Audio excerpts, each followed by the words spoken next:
নমস্কার বন্ধুরা, ডলি রন্ধনশালায় সবাইকে স্বাগত। আর আজকে তোমাদের সাথে শেয়ার করব মাছের মাথা দিয়ে অনুষ্ঠান বাড়ির মতো বাঁধাকপির রেসিপি। আর বাঁধাকপি কাটা যেহেতু সময় সাপেক্ষ ব্যাপার, তাই কিন্তু আমি রান্নার জন্য বাঁধাকপিটা আগে থেকেই কেটে নিয়েছিলাম।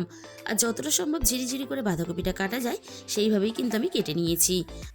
আর আমি এই রান্নার জন্য কাতলা মাছের মাথা নিয়েছি। আর মাছের মাথাটা যেহেতু সাইজে অনেকটাই বড়, তাই আমি রান্নাতে অর্ধেকটা ব্যবহার করব। লবণ আর হলুদ দিয়ে আমি মাছের মাথাটা খুব ভালোভাবে মেখে নিয়েছি। তাহলে চলো রান্নাটা আমি কিভাবে করেছি সেটা এবার দেখে নেওয়া যাক। আর কেউ কিন্তু ভিডিওটা স্কিপ করো না, তাহলে আমি রান্নাতে শেষ পর্যন্ত কী কী মশলা ব্যবহার করলাম সেটা কিন্তু মিশ হয়ে যাবে। প্রথমে আমি এই রান্নার জন্য কড়াইয়ের মধ্যে 1 বাটির মতো জল দিয়ে দিলাম। জলটা হালকা উষ্ণ ফুটে ওঠার সাথে সাথে আমি বাঁধাকপিটা দিয়ে দিলাম।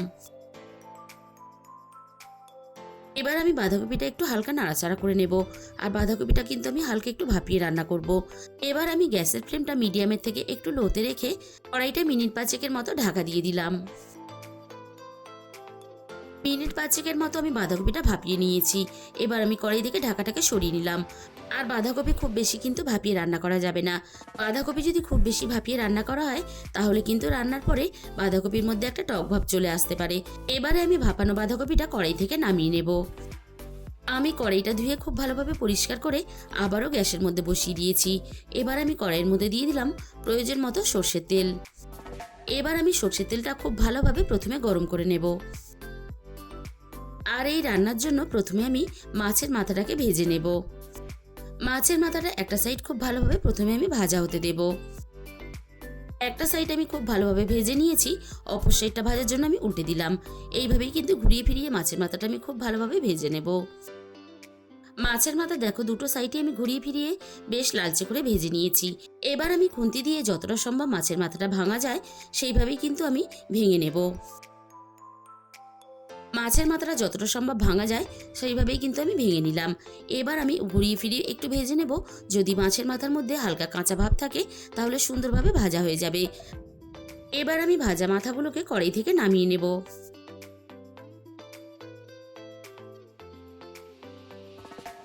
আর এই রান্নার জন্য আমি আগে থেকে মাঝারি সাইজের 2টো আলু কেটে রেখেছিলাম। এবার আমি ওই একই তেলের মধ্যে আলুগুলোকে ভেজে নেব। এবার আমি আলুর মধ্যে অল্প একটু স্বাদ মতো লবণ দিয়ে দিলাম। এবার আমি আলুগুলোকে নাড়াচাড়া করে একটু সময় নিয়ে খুব ভালোভাবে ভেজে নেব।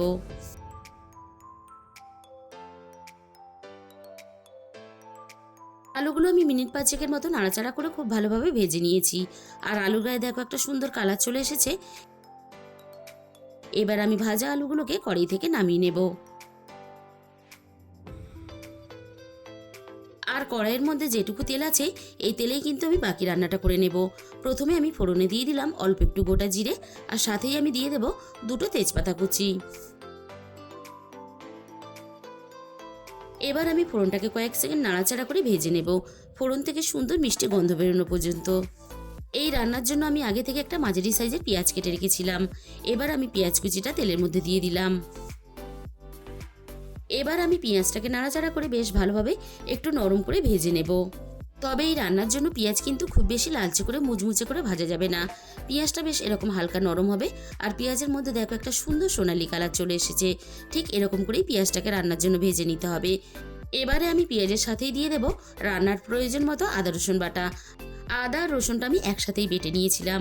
এবার আমি মিনিট খানেকের মতো পেঁয়াজ আদা রসুন সব কিছু একসাথে কষিয়ে নেব, আদা রসুনের কাঁচা গন্ধটা চলে যাওয়া পর্যন্ত।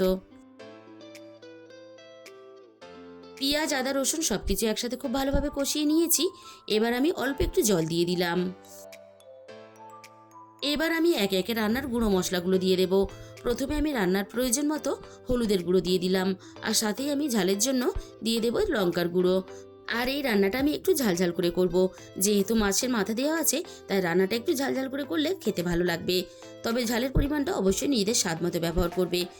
রান্নার প্রয়োজন মতো ধনে গুঁড়ো দিয়ে দিলাম, আর রান্নার প্রয়োজন মতো জিরে গুঁড়ো দিয়ে দিলাম। আর স্বাদের ব্যালেন্সের জন্য এই সময় আমি অল্প একটু চিনি দিয়ে দিলাম। এবারে আমি সমস্ত মশলা একসাথে নাড়াচাড়া করে একটু সময় নিয়ে খুব ভালোভাবে কষিয়ে নেব। মশলা যত ভালোভাবে কষাবে রান্নার স্বাদ কিন্তু ততই বেশি ভালো হবে।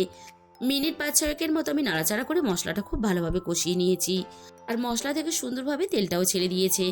এবার আমি এখানে দিয়ে দেব একটা মাঝারি সাইজের টমেটো কুচি।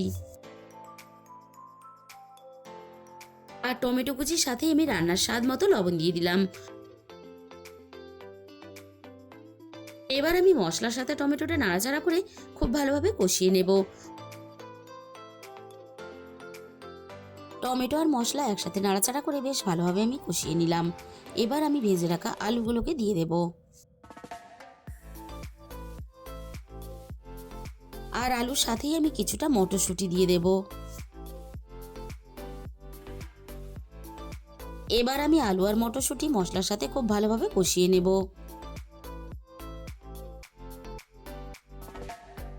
মিনিট 3-4 মতো আমি আলু আর মটরশুঁটি মশলার সাথে খুব ভালোভাবে কষিয়ে নিয়েছি।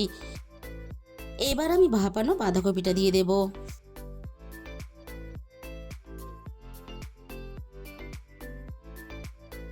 এবার আমি বেশ খানিকটা সময় নিয়ে বাঁধাকপিটা সবকিছুর সাথে খুব ভালোভাবে কষিয়ে নেব। আর এই রান্নার জন্য বাঁধাকপি কিন্তু সবকিছুর সাথে খুব ভালোভাবে একটু সময় নিয়ে কষিয়ে নিতে হবে। মিনিট 5-6 মতো আমি নাড়াচাড়া করে খুব ভালোভাবে কষিয়ে নিলাম। এবার আমি রান্নার মধ্যে জল দিয়ে দেব। সব কিছু খুব ভালোভাবে কষানোর জন্য বাঁধাকপি আর আলু প্রায় 80% মতো সিদ্ধ হয়ে এসেছে, তাই আমি রান্নার মধ্যে খুব বেশি জল দিলাম না। এবার আমি সব কিছু একসাথে নাড়াচাড়া করে খুব ভালোভাবে মিশিয়ে দিয়ে রান্নাটা একটু ফুটে উঠতে দেব। রান্নাটা বেশ ভালোভাবে ফুটে উঠেছে। এবার আমি ভেজে রাখা মাছের মাথাটা দিয়ে দেব। এবার আমি মাছের মাথাটা হালকা একটু নাড়াচাড়া করে গ্রেভির মধ্যে মিশিয়ে দেব। আর সব কিছু আরও ভালোভাবে সিদ্ধ হওয়ার জন্য কড়াইটা আমি কিছুক্ষণের জন্য ঢাকা দিয়ে দিলাম। মিনিট 15 মতো আমি রান্নাটা খুব ভালোভাবে করে নিয়েছি।